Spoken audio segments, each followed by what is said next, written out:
से आज भी पलायन जो है भारी संख्या में लोगों का जारी है। ये एक ऐसा सत्य है जिसको हर लोग इसके बाबत चर्चा करते हैं, इस बारे में लोग चर्चा करते हैं। जैसा आपने कहा कि हिमाचल में पलायन जो है वो कम है, उत्तराखंड में आज भी वो जारी है राज्य बनने के 25 साल के बाद भी।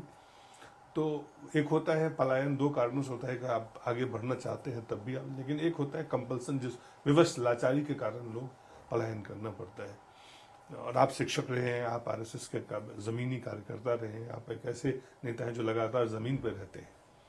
आपको लगता है कि कहीं गैप है जो काम होना चाहिए उस फोकस्ड होके वहाँ पे कहीं कोई गैप रह गया है नीति में, या कोई खास जो अंडरलाइंड प्रॉब्लम है इस चीज़ का उसको एड्रेस नहीं किया जा सका या नहीं कर पा रहे, या उसमें जो है इस पे रोक तो नहीं लेकिन हाँ इसको कम किया जा सकता था, इस तरह की चीज़ें? देखिए, मैं जब कभी दिल्ली, लखनऊ, मुंबई, बेंगलुरु आदि कई शहरों में जाता हूँ और वहाँ हमारे पर्वतीय अंचल के लोग अपने कार्यक्रम करते हैं और उसके उन इलाकों के वहाँ के लोग भी उसमें सम्मिलित रहते हैं, तो मैं उनको कहता हूँ कि भाई ये आलू ऐसा सब्जी है जो हर सब्जी में फिट हो जाती है और लोग सोचें भाई आलू खरीदो।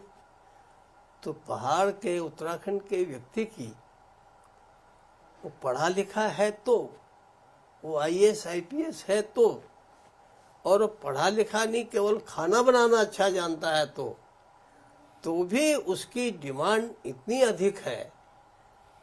वो राजमिस्त्रीगिरी नहीं करता होगा, वो सड़क में काम नहीं करता होगा, सीमेंट का काम नहीं करता होगा, लेकिन उसको एक खाने बनाने वाले से लेकर के अगर देश का एनएसए तक भी बनाना हो, आर्मी का सीडीएस भी बनाना हो, तो कोई भी शासन हो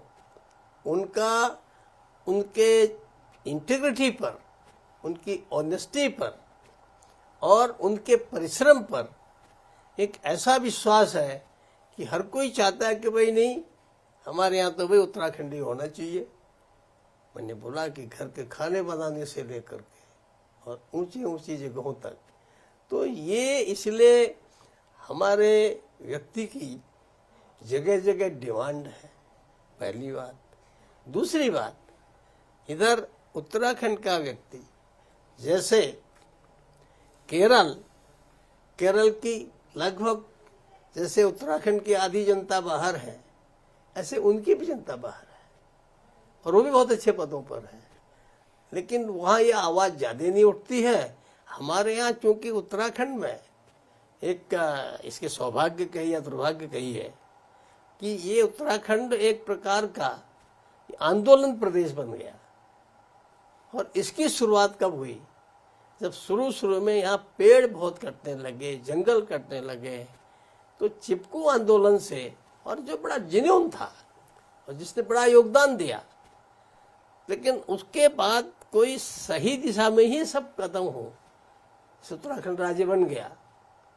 तो बनने के बाद हम सब किसी भी दल के हों, किसी के उसके हों, नरेंद्र जी मुख्यमंत्री थे, मैं विरोधी दल का नेता था।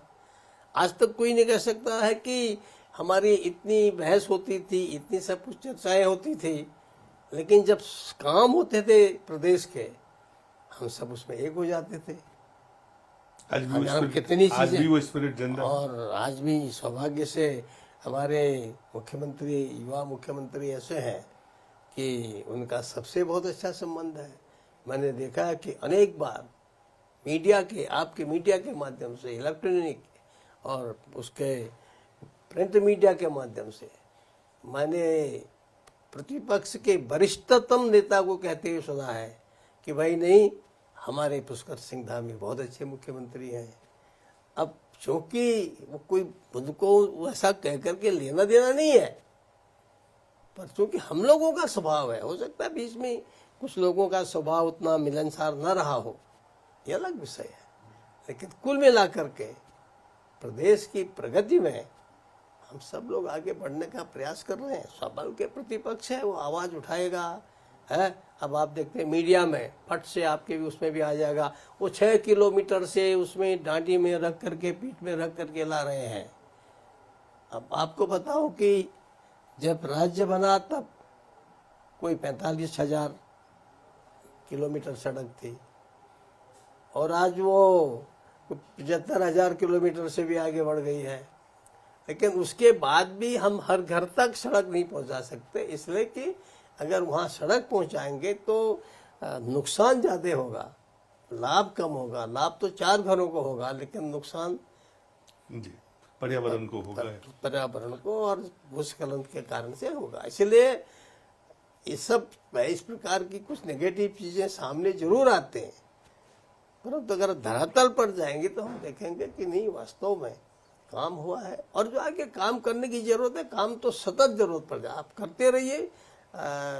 हमारा अमेरिका का तो 200 साल पहले से अपना ये डेमोक्रेटिक सब उसमें चल रहा है,